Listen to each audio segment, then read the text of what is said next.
All right, the bee is gone. I need to hurry up with this video before the bees get me.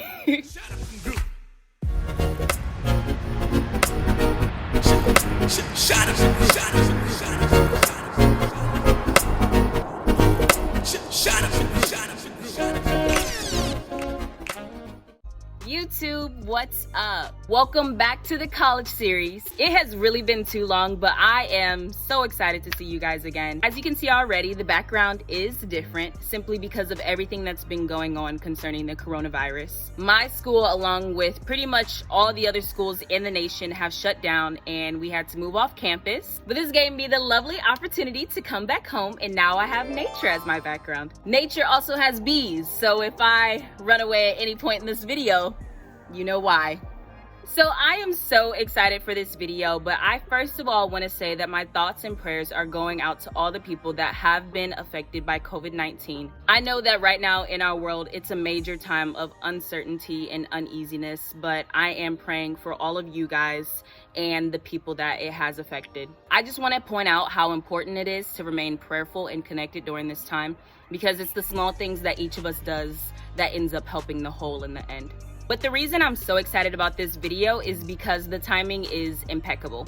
A lot of why society feels uncertain right now is because COVID-19 hit us unexpectedly. And personally, I don't know about you guys, but 2020 has thrown some unexpected things my way. But the crazy thing about it is I was already praying to God about how to respond to things that happen unexpectedly. For a lot of college students right now, the unexpected has been moving back home. During the semester, it could be you didn't expect that class to be so hard, or you expected to make friends a lot quicker, or you didn't expect to have the friend group that you have now. For me specifically, I actually recently applied to an internship that I pretty much planned my whole summer around, and at the end of the interview process, I ended up not getting the internship, which did affect me, but I mean, that's life. But after this happened, I was like, okay, God, how do I respond the right way to an unfavorable situation?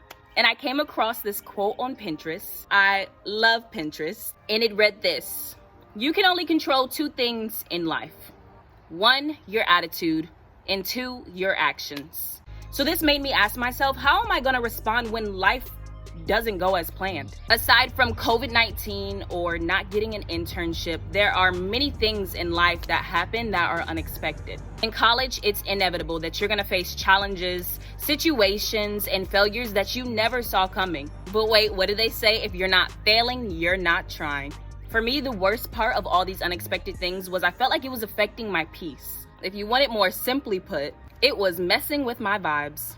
But the reason that it was affecting my peace is really because it was affecting my security. Security is the state of being free from threat or danger. When the things that you feel certain about don't occur because the unexpected happens, you don't know what to expect. You don't know if there's danger on the other side. You don't know if there's a positive outcome on the other side. You're just in it and you have nothing to grasp onto to be secure about. But the benefit in this is God knows that life is full of uncertainty, so He did not leave us hanging.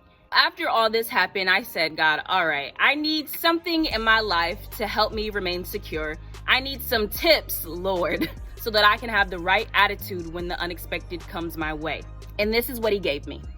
Tip 1, don't let your beliefs change. In James 1:12, it talks about being steadfast and unmovable. Steadfast means you're rooted. It means you're grounded and you're not going anywhere. So when it comes to your faith, if what you believe is that God is faithful and He doesn't let you down and He will not leave you, He will not forsake you, if you believe that before whatever unexpected happens, you're gonna believe it after as well. Steadfast means you're not going anywhere. Your faith is not going anywhere. It means that you'll remain mentally and spiritually and in your heart in the same place as you were before the occurrence.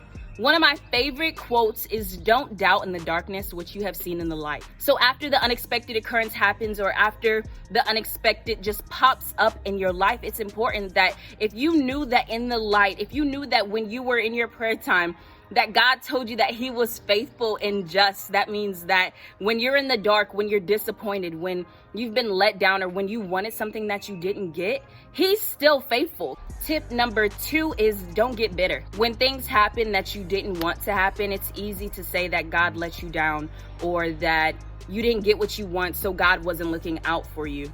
But that's not the case.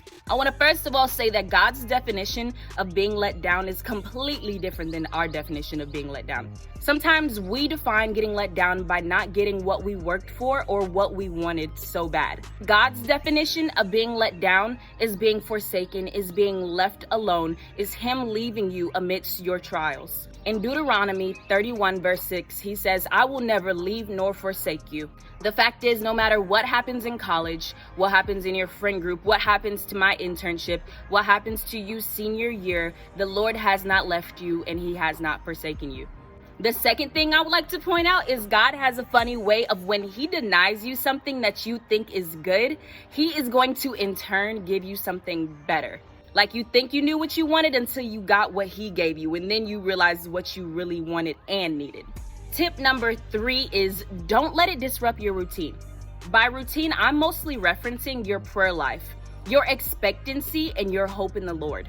Because disappointment has a way of throwing you right off. You start to want to fix things with your own natural power and take matters into your own hands, but really the case is that the Bible didn't change. So the facts are God answers prayer. He responds to those who are persistent. He is moved by people with hopeful hearts. So don't start acting different on God. I'm not undermining disappointment in any way. I just want to point out that the effects of disappointment can be detrimental. But in the end, everything's going to be okay. Thank you guys so much for tuning in to another episode. I'll catch y'all next time for part 4 of the college series.